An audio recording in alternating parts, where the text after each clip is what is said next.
Welcome to this explainer. Today, we're diving straight into a sobering but absolutely crucial topic, a hidden epidemic happening right now within the unhoused community.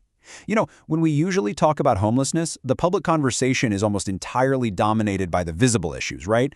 We talk about housing shortages, poverty, or addiction. But behind all those statistics is a terrifying public health crisis that gets way less attention. We're going to examine the staggering rates of sexual violence against unhoused women, and we'll see how this profound lack of safety triggers a domino effect, fatally compounding with deep physical and psychological traumas. It's a heavy topic for sure, but an absolutely vital one for us to understand. So think of the visible aspects of homelessness. The tents, the belongings on the street, panhandling. That's really just the tip of the iceberg. That is just what the public sees. But beneath the surface, what is the most overlooked threat facing unhoused women today? Well, it's the immediate, terrifying absence of physical safety. Just imagine not having a door to lock behind you at night. This complete lack of environmental control literally strips away basic personal security. And that creates conditions that drastically increase a person's vulnerability to violence, theft, and abuse. To truly wrap our heads around the sheer scale of this issue, we're turning to a comprehensive meta-analysis from the Valliant Foundation. Their research team systematically reviewed 20 global studies, looking at data from thousands of women experiencing homelessness, all to uncover the real truth about violence on the streets.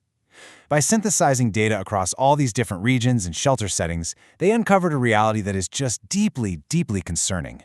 39.2%. That's nearly 40%. According to the pooled data from the Valliant Foundation, almost 40% of unhoused women report experiencing sexual assault in their lifetime. To put that into perspective, we know from national data that the lifetime prevalence in the general female population sits at around 19%. This means that the structural vulnerability of homelessness drastically magnifies a woman's exposure to profound trauma.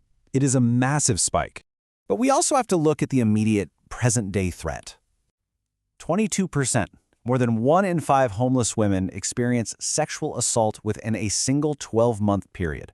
Again, comparing that to the general housed population, the 12-month average is about 1.6%. So jumping from 1.6% to 22%, the urgency here literally cannot be overstated. Unhoused women are living in a constant elevated state of physical threat year after year. And this 22% average isn't just an isolated guess. As you can see, it's backed by rigorous peer-reviewed science. Across 14 different studies focusing on this exact 12-month timeframe, the aggregated statistics consistently reveal the exact same massive public health crisis. Anchoring the emotional weight of a topic like this in undeniable facts is just so essential. It's the only way public health agencies and policymakers are going to grasp the true magnitude of what's happening. Now, here's what's really interesting and tragic about this data. The risk is not evenly distributed. When researchers break down the numbers, they find that marginalized subgroups face catastrophic rates of violence. Women with disabilities face an unimaginable 92.3% prevalence rate in some estimates. 92%. That's largely due to their dependence on caregivers or extreme barriers to mobility. We also see critically elevated rates for women with mental illness at over 33% and LGBTQ+ women at 33%, who frequently run into targeted discrimination, rejection, and social isolation.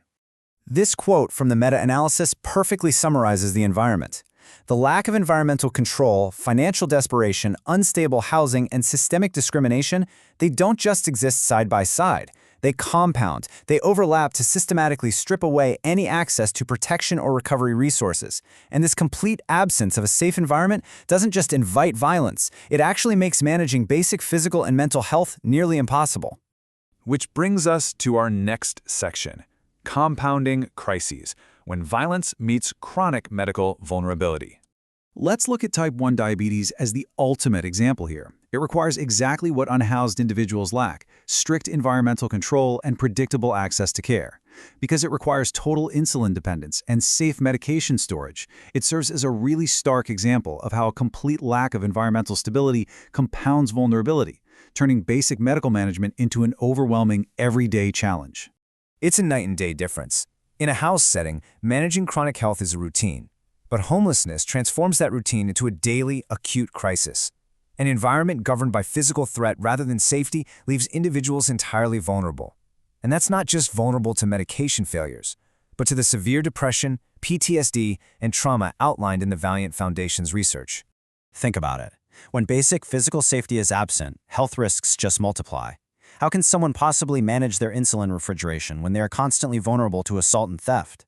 Equipment goes missing, appointments are skipped because of safety concerns, and medical emergencies absolutely skyrocket. But this physical vulnerability extends way beyond stolen equipment.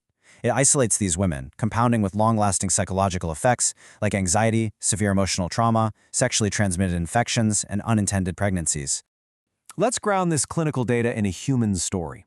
The literature details a 41-year-old unsheltered man who suffered severe complications and multiple amputations simply because his medical equipment was stolen. This is what a failure of environmental safety looks like in practice. It's a failure that leaves unhoused individuals completely defenseless against both chronic disease and profound physical trauma. This compounding marginalization only further increases their instability and isolation on the streets. So let's pivot and look at how we fix this.